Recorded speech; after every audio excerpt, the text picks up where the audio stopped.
Experience है? हाँ नल्ले पढ़ते कुर्सी ओ पढ़ते कुर्सी हमने सुपर हिट पढ़ा मूवी कैसा है भाई? इट्स अ गुड अच्छा मूवी था। मैं आउट ऑफ 10 8 रेटिंग करना चाहूँगा। एक्टिंग एक्टिंग अच्छा है।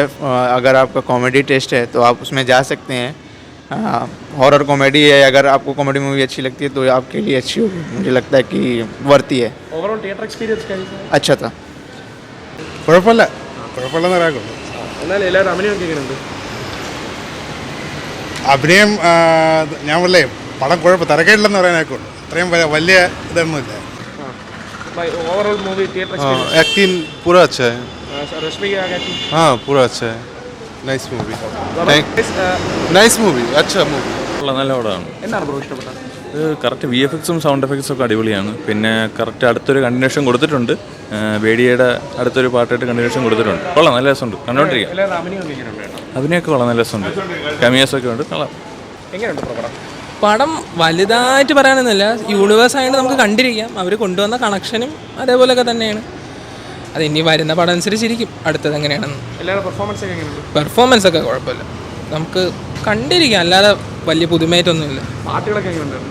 അതൊക്കെ നമ്മൾ കണ്ടത് തന്നെ. പിന്നെയും വേറെ സ്ഥിരം ബോളിവുഡ് പരിപാടി തന്നെ. ഒരു വൺ ടൈം വാച്ച് ചെയ്തിട്ടുണ്ട്. വൺ ടൈം വാച്ച് തന്നെ. എങ്ങനെയുണ്ട് കേട്ടോ? പറയത്തക്ക രീതിയിലൊന്നും ഇല്ലല്ലോ. Same template average. പിന്നെ അത്രയ്ക്കും ഫസ്റ്റ് ഹാഫ് ഓക്കെ ആയിരുന്നു, അത്രയ്ക്കും ഓക്കെ അല്ലായിരുന്നു. സെക്കൻഡ് ഹാഫ് ആയിരുന്നു ഇച്ചിരി കൂടി നല്ലത്. എല്ലാവരും അഭിനയമൊക്കെ എങ്ങനെയുണ്ട്? ആയുഷ്മാൻ്റെ ഒക്കെ അടിപൊളി അഭിനയമായിരുന്നു. ബേഡിയുടെ ആണെങ്കിലും സെക്കൻഡ് പാർട്ട് ബേഡിയിൽ നമുക്ക് കാണാൻ കഴിയും. ഇവർ തമ്മിലുള്ള റൈവലറി ഇത് വെച്ച് നോക്കിയാലും പടം 50-50 ഓക്കെ എന്ന് വേണമെങ്കിൽ പറയാം. ഒരു ആവറേജ് പടമായിട്ട് നമുക്ക് കൺസിഡർ ചെയ്യാം. നൂറത്തിൽ ഇപ്പോൾ ഹിന്ദി സിനിമയിലാണ് തോന്നായിട്ട് അഭിനയിക്കുന്നെങ്കിലും രശ്മിയുടെ അഭിനയം അത്രയ്ക്കും ഓക്കെ അല്ലായിരുന്നു. ഹിന്ദിയൊക്കെ സംസാരിക്കാൻ നമുക്ക് മനസ്സിലാവും, എന്താണ്ട് ഫോഴ്സ് ചെയ്താൽ സംസാരിക്കുന്ന രീതിയിലാണ്. ഓവറോൾ സിനിമ നോക്കുവാണെങ്കിൽ ഒരു ഇച്ചിരി ഒരു ആവറേജ് ബിലോ ആവറേജ് ആയിട്ട് നമുക്ക് തോന്നും.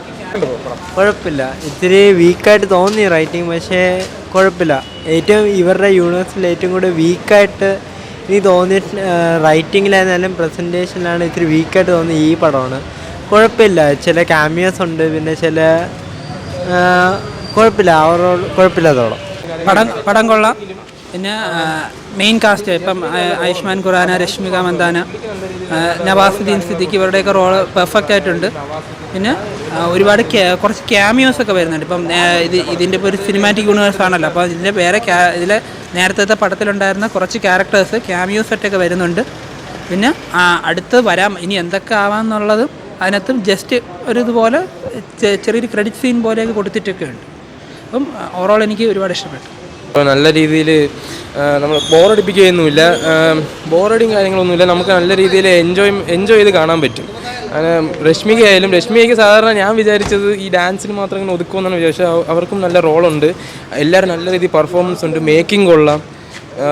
ഈ മുഞ്ചിയ എന്ന് പറഞ്ഞ പടം ഒരു സെമി ആയിട്ട് എനിക്ക് തോന്നിയെങ്കിലും പക്ഷേ എനിക്ക് ഇതിനെക്കാട്ടി ആ ഡയറക്റ്റ് ചെയ്ത പടത്തിൽ എനിക്ക് നന്നായിട്ട് ഇഷ്ടപ്പെട്ടു.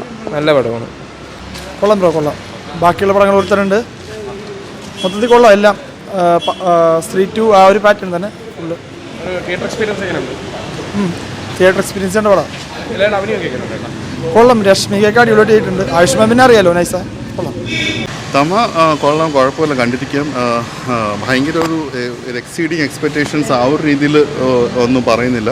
പിന്നെ ഈ സിനിമ റിലീസ് ആവുന്നതിന് മുമ്പേ നമ്മുടെ ഇതിലെ ലീഡ് റോൾ ചെയ്ത ആയുഷ്മാൻ ഖുറാന, അപ്പോൾ അദ്ദേഹം പറഞ്ഞ ഒരു കാര്യം ചെറിയൊരു വിവാദം പോലെ വന്നിരുന്നു. അദ്ദേഹം പറഞ്ഞിരുന്നു ലോക എന്ന സിനിമയെക്കാളും കുറച്ചുകൂടി നന്നായിട്ട് വരുമെന്ന് ഈ സിനിമ പറഞ്ഞിരുന്നു. പിന്നെ അതൊരു ചെറിയ രീതിയിൽ ഭയങ്കര ഒരു കോൺട്രവേഴ്സിയും അല്ലെങ്കിൽ അയാൾ വേറെ രീതിയിലൊക്കെ അത് സ്പ്രെഡായതിനു ശേഷം പിന്നെ അദ്ദേഹം വന്ന് ക്ലാരിഫൈ ചെയ്തിരുന്നു ലോക പോലുള്ള ഒരു സിനിമയ്ക്ക് കിട്ടിയ ഒരു വിജയം ഞങ്ങൾക്കും ഒരു ബൂസ്റ്റാണ് എന്ന് പറഞ്ഞിരുന്നു. കാരണം രണ്ട് സിനിമകളും ഏകദേശമൊക്കെ ഒരേ പാറ്റേണിൽ ഉള്ളതാണെന്ന് ഒരു സംശയം തോന്നിയിരുന്നു. ഈ സിനിമ കണ്ടു കഴിഞ്ഞപ്പോഴത്തേക്ക് എനിക്ക് തോന്നിയത് കുറച്ച് സിമിലാരിറ്റീസ്, ചില സീനൊക്കെ ഏകദേശം അതേപോലെ തന്നെ ഇതിനകത്ത് വന്നിട്ടുണ്ട്. അപ്പം രണ്ടിൻ്റെ എഴുതിയ ആൾക്കാരുടെ എന്താ പറയുക ഏകദേശം ഒരേ പോലത്തുള്ളൊരു തിങ്കിങ് ആയിരിക്കാം. അതുപോലെ തന്നെ എല്ലാവർക്കും അറിയാമായിരിക്കും ഇതൊരു മാഡോക് സിനിമാറ്റിക് യൂണിവേഴ്സിൻ്റെ തന്നെ അവരുടെ ഒരു ലേറ്റസ്റ്റ് ഇൻസ്റ്റാൾമെൻറ്റാണ് ഈ ഒരു സിനിമ. അപ്പം മറ്റ് സിനിമകളിലേക്ക് ഒരു റെഫറൻസ് വരുന്നുണ്ടെങ്കിലും അതിൽ തന്നെ ഒരു സിനിമയുടെ ഒരു ഭാഗം ഒരു ക്യാരക്ടർ ഇതിനകത്ത് വരുന്നുണ്ട്. സിനിമ തുടങ്ങുന്നത് ഒരു സാധാരണ ഒരു സിമ്പിളായിട്ടുള്ളൊരു പ്ലോട്ട് അവർ പറയുന്നുണ്ട്. ആദ്യത്തെ ഒരു 15 അരമണിക്കൂറിനുള്ളിൽ തന്നെ ആ ഒരു പ്ലോട്ടെല്ലാം അവർ സെറ്റ് ചെയ്യുന്നുണ്ട്. എന്താണ് അവരുടെ ഓരോ ക്യാരക്ടേഴ്സിനെയും എസ്റ്റാബ്ലിഷ് ചെയ്യുന്നുണ്ട്. നവാസ് സിദ്ദിഖി ആരാണ്, രശ്മിക ആരാണ്, ആയുഷ്മാൻ ഖുറാന ആരാണ്, പിന്നെ അവരുടെയൊക്കെ എങ്ങനെ അവരുടെ തമ്മിലുള്ള കണക്ഷൻസ് എല്ലാം ഒരു ആദ്യത്തെ അരമണിക്കൂർ സെറ്റ് ചെയ്തിട്ടുണ്ട്. പിന്നെ അതിനുശേഷം പിന്നെ ഒരു കുറച്ചൊരു അവിടെ തന്നെ കിടന്ന് കറങ്ങുന്ന പോലെ തോന്നിയായിരുന്നു. കഥ മുന്നോട്ട് പോകുന്നില്ല. ഇൻ്റർവെല്ലിനോട് അടുക്കുമ്പോഴാണ് ഒരു നല്ല രീതിയിലൊരു ഇൻട്രസ്റ്റിംഗ് ആയിട്ടുള്ളൊരു പ്ലോട്ടിലേക്ക് പിന്നെ വീണ്ടും കഥ മാറുന്നത്. സെക്കൻഡ് ഹാഫും പിന്നെ കുറച്ച് കുഴപ്പമില്ലാതെ അവിടെ ഇവിടെ ഒരു ഫൺ ആ ഒരു മോഡിൽ അങ്ങ് പോയി. പക്ഷേ ഒരു പോയിന്റിലെത്തിയപ്പോഴത്തേക്കും സിനിമയുടെ ഗ്രാഫ് അങ്ങ് സ്കൈ റോക്കറ്റിംഗ് എന്ന് പറയുന്ന പോലെ കയറിപ്പോയി. കാരണം നമ്മൾ മറ്റ് ഇതിലെ സിനിമാറ്റിക് യൂണിവേഴ്സിലെ മറ്റ് സിനിമയുടെ ഒരു കഥാപാത്രം ഇതിനകത്ത് വരുന്നുണ്ട്. അത് സത്യം പറഞ്ഞു കഴിഞ്ഞാൽ മൈൻഡ് ബ്ലോയിങ് എന്ന് പറയാം. കാരണം ആ ഒരു VFX സീനെന്ന് വെച്ച് കഴിഞ്ഞാൽ കുറച്ച് മിനിറ്റുകൾ, ഏകദേശം ഒരു 5 മിനിറ്റിലുള്ള ഒരു സംഭവം അതിനകത്ത് വരുന്നുണ്ട്. അത് ഭയങ്കരമായിരുന്നു. കാരണം നമ്മൾ സത്യം പറഞ്ഞു കഴിഞ്ഞാൽ ഞാൻ നമ്മൾ സീറ്റ് എഡ്ജ് എന്ന് പറയുന്നില്ല, ആ ഒരു സംഭവമായിരുന്നു. എനിക്ക് തോന്നിയപ്പോൾ ഞാൻ പറയുന്നത് ഒരു ഇന്ത്യൻ സിനിമയുടെ ഒരു VFX സ്റ്റാൻഡേർഡും കാര്യങ്ങളൊക്കെ വെച്ചിട്ടാണ്. ഇപ്പോൾ ഹോളിവുഡ് സിനിമകൾ കാണുന്നവർക്കൊക്കെ അതൊരു ജസ്റ്റ് ഒരു യൂഷ്വലായിട്ടുള്ള സംഭവം തോന്നിക്കും. പക്ഷേ അത് ഭയങ്കരമായിരുന്നു ആ ഒരു VFX, ആ ഒരു ട്രാൻസ്ഫോർമേഷനും VFXും കറക്റ്റ്. പിന്നെ അങ്ങനത്തെ കുറച്ച് കാര്യങ്ങളൊക്കെ ആയിട്ട് പോയി. പക്ഷേ പിന്നീട് സംഭവിക്കുന്നത് എന്താണെന്ന് വെച്ച് കഴിഞ്ഞാൽ പിന്നീട് നമുക്കറിയാം ഒരു ക്ലൈമാക്സിൽ ഇങ്ങനെ ആയിരിക്കും വരുന്നതെന്ന് അറിയാം. അപ്പം ആ ഒരു ഡ്രോബാക്ക് പോലെ ഉണ്ടായിരുന്നു. അപ്പോൾ അതുപോലെ തന്നെ സംഭവിക്കുന്നുണ്ട്.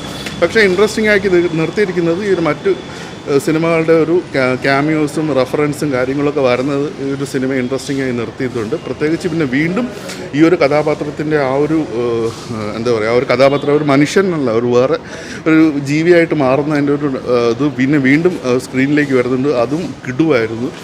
അങ്ങനെ ആകമത്തെ ഇനി ഈ ഒരു സിനിമയ്ക്ക് ശേഷം വീണ്ടും ഒരു ഇൻസ്റ്റാൾമെൻറ്റ് ഉണ്ടാകും. ഇതിലെ കഥാപാത്രവും വേറെ കഥാപാത്രങ്ങളും ഒരുമിച്ചുള്ള ഒരു ക്ലാഷ് ഉണ്ടാവും എന്നുള്ള രീതിയിൽ ആണ് സിനിമ പറഞ്ഞു നിർത്തിയിരിക്കുന്നത്. പിന്നെ ഈ സിനിമയുടെ വേറൊരു കാര്യം എന്ന് വെച്ച് കഴിഞ്ഞാൽ ഈ സിനിമയിൽ 3 ഐറ്റം സോങ്സ് ഉണ്ട്. അപ്പം അതും ഈ ഒരു സിനിമയ്ക്കൊരു സോഷ്യൽ മീഡിയയിൽ ഭയങ്കര ചർച്ചയായിരുന്നു. അതിൽ മലൈക്ക അറോറയുടെ ഐറ്റം സോങ് എനിക്ക് ഭയങ്കര കണക്റ്റിംഗ് ആയിട്ട് തോന്നിയില്ല, ആവശ്യമുണ്ടെന്ന് തോന്നിയില്ല. പക്ഷേ നോറ ഫത്തേഹിയുടെ നല്ല രീതിയിൽ ആ ഒരു ബ്ലെൻഡ് ചെയ്ത് പോകുന്നുണ്ടായിരുന്നു. പിന്നെ രശ്മികയുടെ ആ ഒരു അവസാനമാണ് വരുന്നത്, അതും ഓക്കെ സിനിമയായിട്ട് ഇത് പോകുന്നുണ്ട്. പിന്നെ എല്ലാവരുടെയും പെർഫോമൻസും കാര്യങ്ങളൊക്കെ നന്നായിരുന്നു. പിന്നെ ആ ഒരു ക്ലൈമാക്സ് കുറേ കൂടെ എന്തെങ്കിലും ഒരു വ്യത്യസ്ത രീതിയിലാക്കാമായിരുന്നു തോന്നി. പക്ഷേ ലോകയായിട്ട് കമ്പയർ ചെയ്യുമ്പോഴത്തേക്ക് തീർച്ചയായിട്ടും ലോക തന്നെയാണ് ഒരു പടി എന്നല്ല ഒരു 3-4 പടി മേളിൽ നിൽക്കുന്നത്. ഒരുപക്ഷെ നമുക്കൊരു മലയാളി ആയതുകൊണ്ട് എനിക്കുള്ളൊരു നാച്ചുറലി നമുക്ക് ആ ഒരു കണക്ഷൻ തോന്നുന്നതായിരിക്കും. പക്ഷേ ഈ സിനിമയിലും അങ്ങനത്തെ രീതിയിലാണ് കുറേ കഥാപാത്രങ്ങൾ വരുന്നത്. പക്ഷേ എന്നിരുന്നാലും ലോകയ്ക്കൊരു ഫ്രഷ്നെസ് ഉണ്ടായിരുന്നു. എനിക്ക് ഇത് അത്രയ്ക്കും തോന്നിയില്ല. പക്ഷേ ഈ സിനിമയുടെ ആ ഒരു VFX സീൻസ് എല്ലാം ഭയങ്കരമായിരുന്നു, കിടിലായിരുന്നു, ഫാഡുമായിരുന്നു, ജബർദസ്ത് ആയിരുന്നു. അങ്ങനെ എന്തൊക്കെ പറയാമോ ആ ഒരു ഇത്രയും അത് ഭയങ്കരമായിട്ട് ത്രസിപ്പിക്കുന്ന രംഗങ്ങളായിരുന്നു. അങ്ങനെ ഒരു